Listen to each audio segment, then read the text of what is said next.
A franchise is only dead until it's not. It's not entirely uncommon for a movie, TV, or for our purposes today, a game series to fade into obscurity for years only to come back at some point. And then, all of a sudden, a dead franchise just isn't dead anymore. Neat. Take new Pokemon Snap, for example. It seemed like we'd never get another Pokemon Snap game, especially considering Nintendo's old adage that they like to wait for a new idea to make something a reality, which is what Takaya Imamura said in an interview about F-Zero, "Without a grand idea, it's hard to bring it back." Well, Nintendo, this video is for your Takaya Imamuras and all the rest. If you don't have any grand ideas, here's some of ours. Let's talk about it.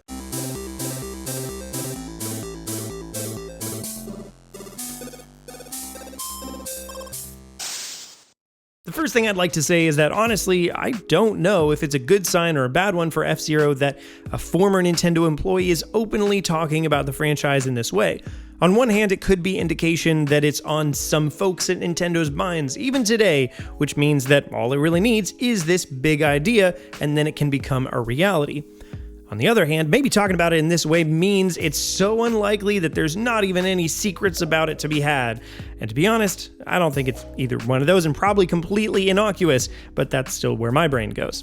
It is interesting that Nintendo makes this comment so often too, because plenty of their games don't have a particularly grand idea to set it apart from others in the series. Of course, most do, but 2D Mario was incredibly stale for years with the New Super Mario Bros. Line. Although, as a smash hit of a franchise, that's probably more the exception than the rule, as mechanics are almost always the drivers of new Nintendo games. But how Nintendo handles the less popular franchises is certainly a big question. With a series like F-Zero that, in its 14-year run, only sold worse and worse, can they afford to stick to the rough formula they'd outlined for themselves? I mean, the obvious answer is no. This is the same opinion that we on Fanatix Four have about Star Fox especially, and I've talked about that in other videos that you can feel free to watch after this one.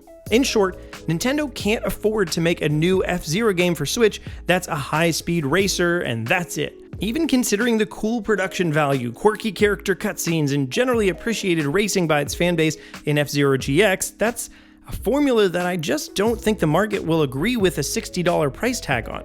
Again, same for the original Star Fox formula. It would just have to be a budget title, and that honestly wouldn't do justice to the super interesting franchises that these are.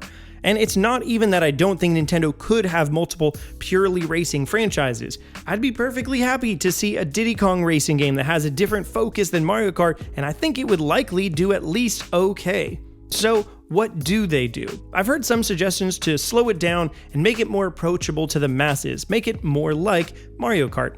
And honestly, that's probably among the worst thing they could do.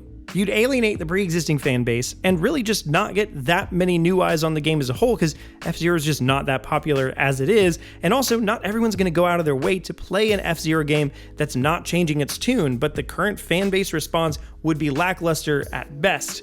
Or even further, does it just get rid of racing altogether? Also, no, because that just is the identity of the series, but frankly, it shouldn't be its only identity.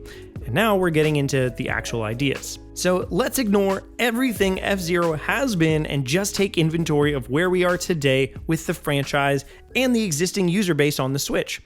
The first thing it's got going for it is just Captain Falcon. Like how Smash helped popularize Fire Emblem, even if everyone's mad at their oversaturation now, Captain Falcon is arguably one of the top 10 icons in Smash.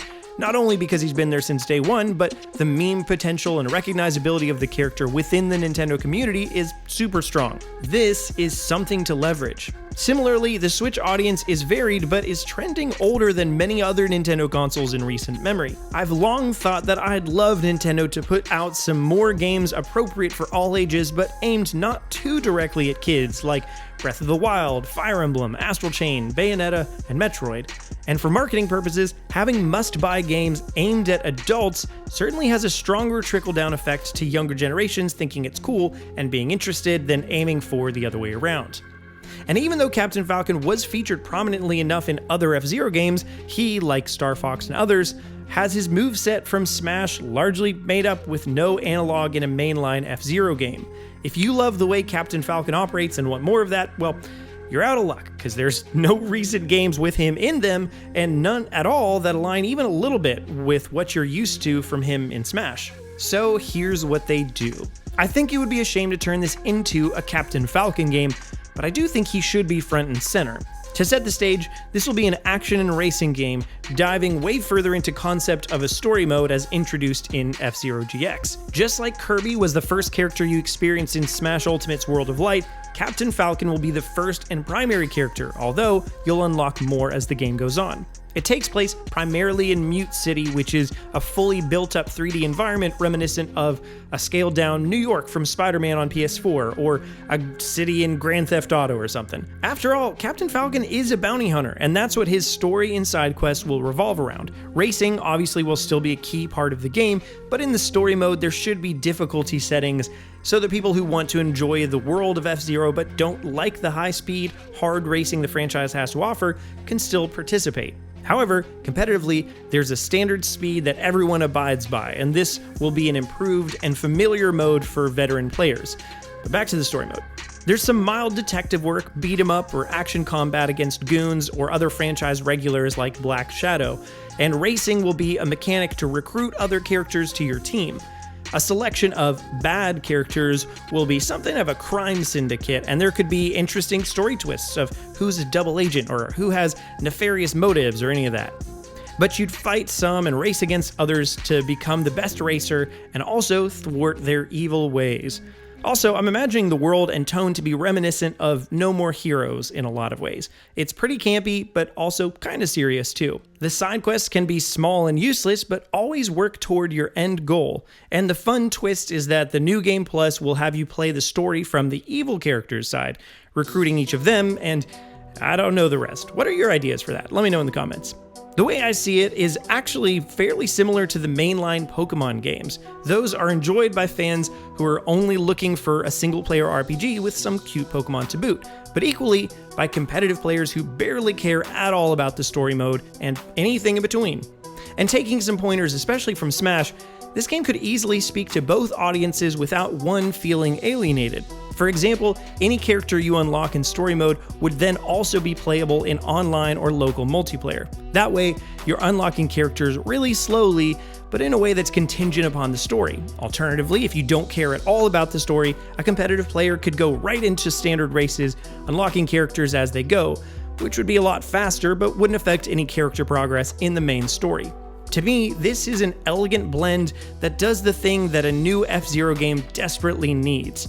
It does need to appeal, at least in some way, to our friend Falcon, who you'll see in the comments, who loves F-Zero and would surely be remiss if its identity just up and changed completely. But it also needs to appeal to me and to you and to your friend at work. And right now, if a new title in the franchise came out without a grand new idea, I'd pick it up because I talk about games on YouTube, but that might be about it. And we're in an era where worlds can and should be much more fully fleshed out. So if Captain Falcon is a bounty hunter, let me experience him as a bounty hunter. But that's what I think. What do you think? Do you think that F-Zero is coming back at all? And what would you like it to look like if it did? Let me know all that and more in the comment section down below. And while you're down there, be sure to like the video and subscribe to Fanatix Four for more content like this every Tuesday and Thursday from me and AJ. And also listen to our podcast every Saturday on youtube.com/directly to you. That's about all I have for today. See you next time. Peace and blessings.